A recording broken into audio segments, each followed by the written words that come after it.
Caro babbuccio, caro papà, c'ho solo un anno e non faccio parlare, ma se capissi quello che penso, ti accorgeresti che sei un po' stronzo.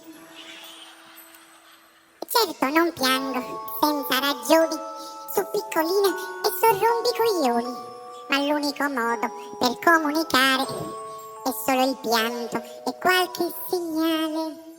Per esempio, papà, se nella bocca mi fico il ditino, mi sta spuntando un altro dentino, e se qualche volta mi vedi sputare, mi hai dato per sbaglio il biscotto del cane.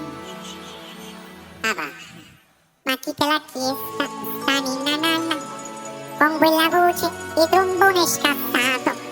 Se vuoi che dormo, dammi una canna. Chi ha avuto, chi ha ratarato. Caro babbuccio, caro papà, c'ho solo un anno e non faccio parlare, ma non serve a zingare, pandivina, cassa incazzata, per colpa di mamma. E mo te lo spiego, papà.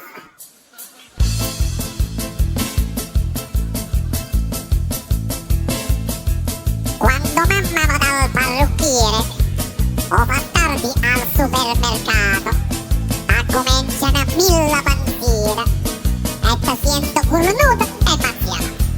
Poi la notte comincia la danza e mi trema la culla e la stanza. Tu che gridi, ti prendo, e mamma che sospira, ma vengo. Io volessi sapere dove andate, tu e mamma senza neanche il pigiama, e ho paura che poi mi lasciate con la nonna che vorrebbe fare.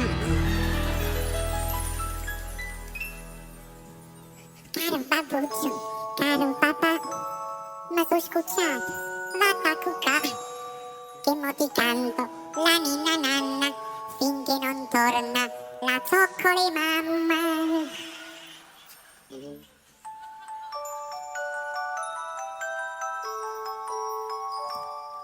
Ninna nanna ninna oh, questo babbo a chi lo do, che da quando si è sposato è rimasto disoccupato, non ti vuole la Befana manco per una settimana.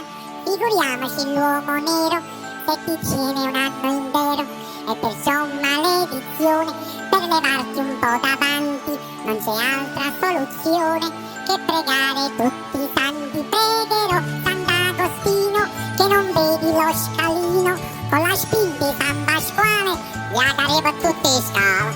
Santa Chiara e Santa Scura, una piccola frattura e decide San Gastone se la Bibbia o il Perone. Pregherò Santa Costanza che ti prenda l'ambulanza, e poi chiedo a San Donato che tu sia ricoverato